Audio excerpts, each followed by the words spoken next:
Hey yo, folks, welcome to the channel. And remember my Jurassic Park T-Rex breakout review when I said this? I don't have a whole lot of diorama-based sets aside from the Indiana Jones temple, as well as the one Star Wars set, which I have yet to build. Once I do that, I'll be sure to post it on the channel once I get through that, but, well, here we are. As you can see today, we're going to be looking at LEGO Star Wars set number 75353, the Endor Speeder Chase Diorama. This set, released in 2023, retails for a whopping $80 with 608 pieces and only 3 minifigures. Now this is a set that I both enjoy and I feel a bit mixed about, but why don't we get right into it, shall we? We're going to start off with the speeder bikes, which I would say are my favorite builds of the set, which we do come with two, and whilst they do look identical, they are very much different in their own ways. Where this one is just a standard one, while the other one is a two-seater.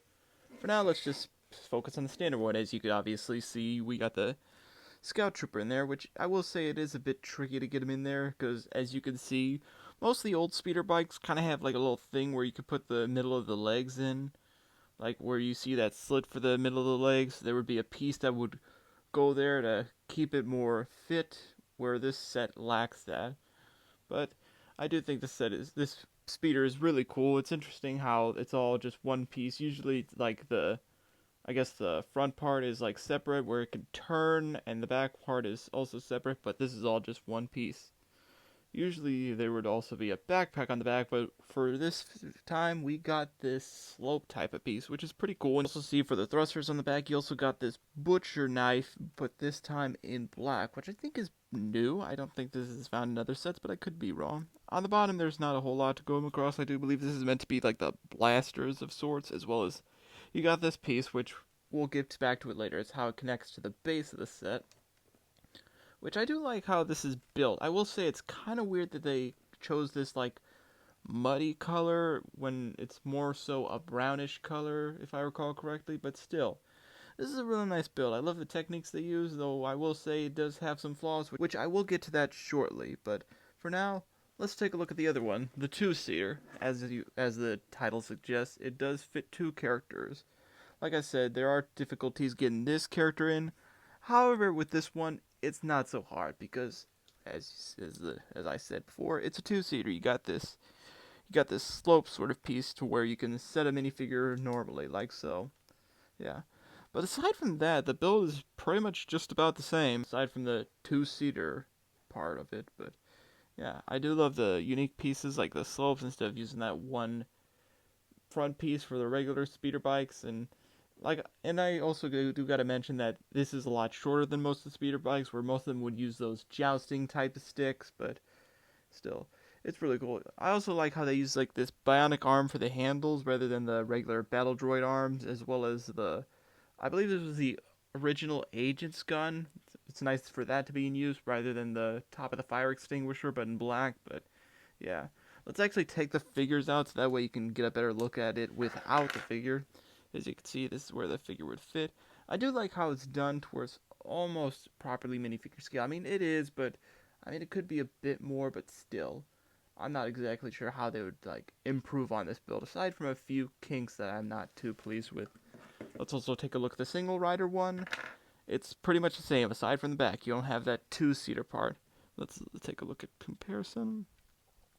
You see, yeah, but these are some really cool builds. However, there are a couple of things I don't like, because with the handlebars, they are a bit finicky, because sometimes the arms come off, especially when you're trying to get the figures on, as well as getting the hands on the handles to have the figure fit onto the bike. And another thing I don't like is, I believe this part is meant to be where the feet would go in universe, but the thing I don't like about it is just look at that Lego technique. It's just this is almost as bad as one by one stickers. I know there are quite a bit of unique illegal Lego techniques, but this is just an absolute eyesore of a Lego technique.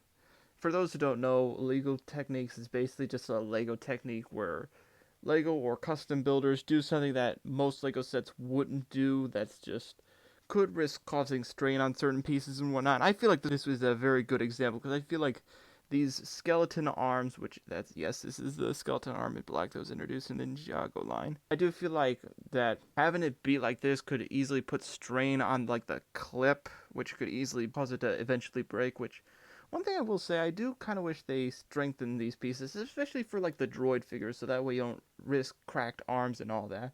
Kind of like what they did with the Hero Factory Bionicle stuff, with how the Lego transitioned into Hero Factory. Did get some limbs that had like stronger connections that have less of a chance of breaking, which I do hope maybe we get those for the droid arm. Maybe the battle droid will finally get an upgrade. But aside from those couple of gripes, these are some pretty solid speeder bikes. Like I said, there's not a whole lot I have against it aside from the handles, the ugly illegal technique, and the minor color alteration. But yeah, these are some pretty cool builds. And speaking of build, let's take a look at the big build itself. For our main build of the set, we got this little display of like the Endor area where the speeder bikes would be chasing, of course. I do feel like this is both big and small at the same time, which I will get to why. But as you can see, we got the whole border for the diorama base. You got the Star Wars logo and the Lego logo, of course, as well as a anniversary tile for Return of the Jedi, 40 years.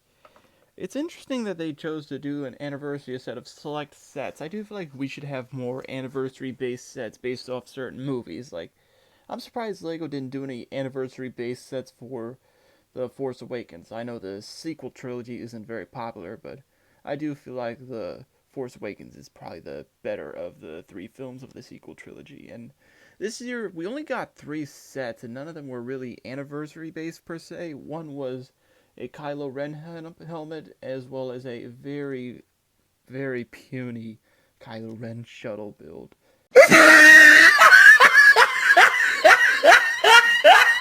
There is no way I'm paying $70 for that. But yeah, all 3 of these tiles are thankfully printed, which as you can see, you got a little quote here, which has Luke Skywalker saying, "Quick, jam their comm link, center switch!"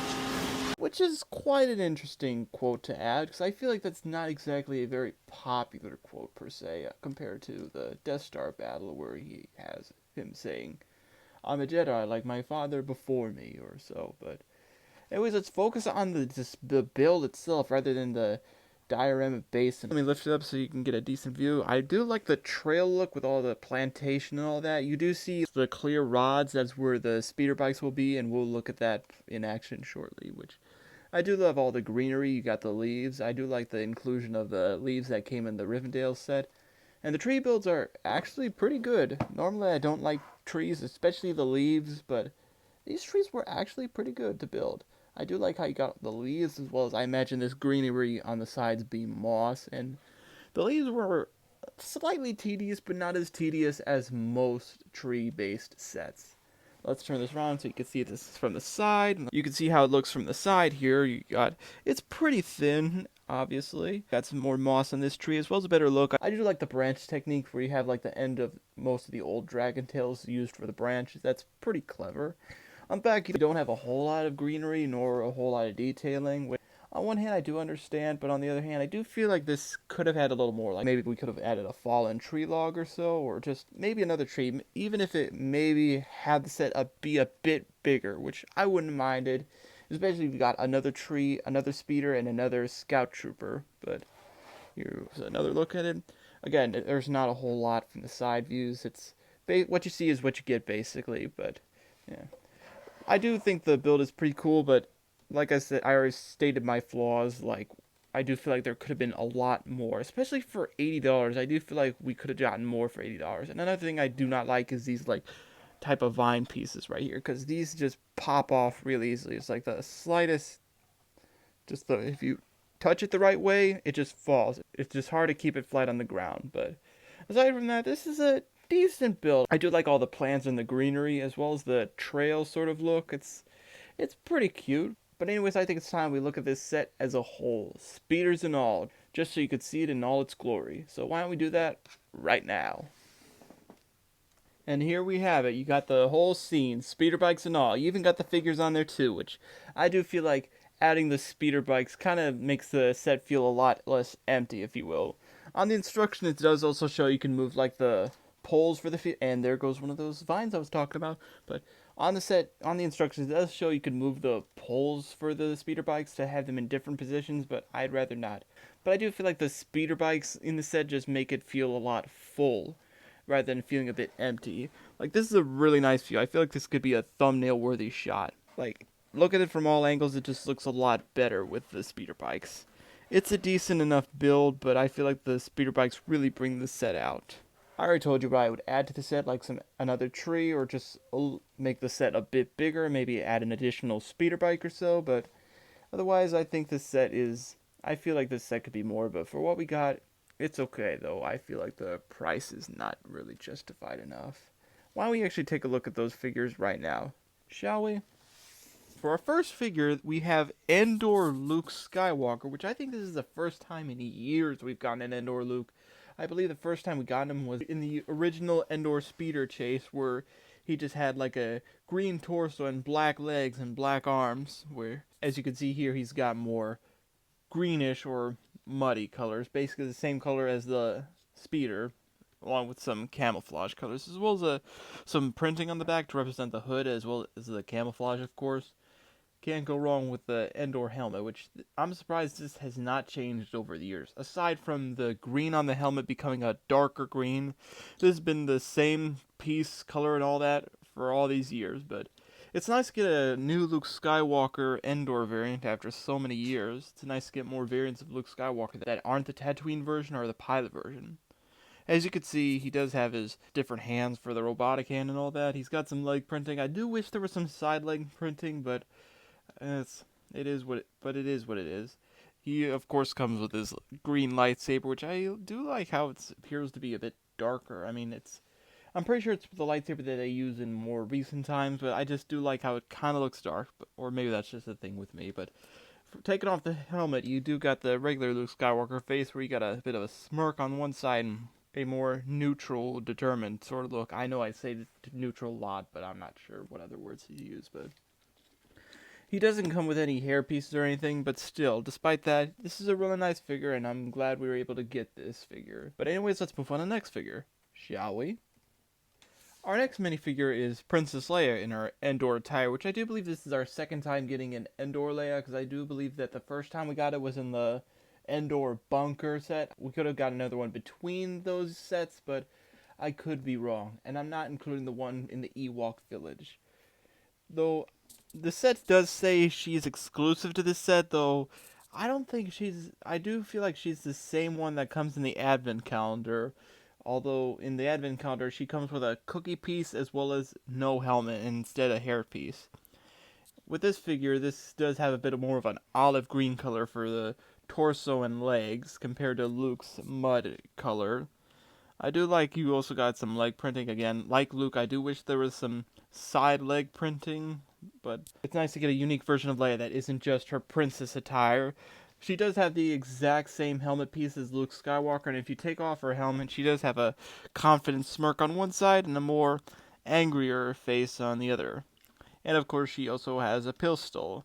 The next minifigure does also have a pistol, which, why don't we actually take a look at the next figure right now? And for our final minifigure of the set, we have the Scout Trooper, which is, these are probably one of my favorite types of stormtroopers because their helmets and such look really cool. You got printing on the front, no printing on the side, though I do feel like at some point they really should start giving these guys arm printing. I really wish they would stop having these be blank arms and just give us a printed arms and just have it be something common, kind of like with the Darth Vader arms as well as the Mandalorian arms, which did seem unique at first, but eventually we just kept on getting them and getting them and getting them. But let's move on. You do got detailings on the sides of the helmet. Looking at both sides, they're pretty much similar, as well as the back. I do love this helmet mold. It's amazing. And you got some printing on the back. And like I said, he does come with a pistol, and under the helmet does come with a face, a male face, a very, very common headpiece, which I feel like we do need more headpieces aside from this one. Because I feel like this is just way too common at this point. I feel like we get more than enough of these. We just get too much of this particular head. It's a bit excessive in a way. Oh, Bruce Wayne head, I deeply miss you. But aside from that, this is just like a really nice minifigure. It's nice to get more Scout Troopers, and it's just a fine addition to the collection, if you will. But anyways, let's take one last look at the set right now. Real quick before we go on to our final segment, I did want to point out the instructions real quick, which I do find it interesting how, since they did use the 18 plus black box design, I find it interesting how the instructions are white with a little bit of a black border, and rather than just using some rendered image, they use the image that's from the box like they used to do back in the day, which, as you can tell, they got you could see they got the information on the scene and all that, and how they went through the process and all that. You could see here. And I did mention this in another segment, but you could adjust the pieces for the speeders on the bottom and just place them in different spots, as you can see here. But yeah, I figured I'd point that out before we move on to our final segment. So anyways, let's move on to our final segment right now. So overall, I do think this is a really interesting set. On one hand, this is a really great set idea, and I do love the speeder bike builds in their way. However, this set does have some pretty deep flaws. I just realized that one piece is missing. Like, for example, like I said, this set could be a lot bigger. Some parts could be built a lot better, like with the handlebars or that ugly illegal technique, or some of the greenery, like that very flimsy piece, and maybe we could have made the set bigger to fit the $80 price. Speaking of $80 price, would I recommend this set? Honestly, I am having a very hard time saying I would, honestly. I mean, the minifigures are okay, but I feel like if you want to justify the $80 price, you should have just made the set bigger and gave it a little more. Otherwise, I wouldn't recommend paying $80 for this. If you're able to get it for much, much, much, much, much cheaper, then maybe you can get it if you want. I'm of course not forcing you, but I do think this is a decent set aside from its flaws, though I would either add more to it or decrease the price heavily. But anyways, I think that'll be all for today's video. I hope you guys enjoyed. Be sure to like, subscribe, comment, all that, because it helps, and I'll see you in the next video. Have a good one.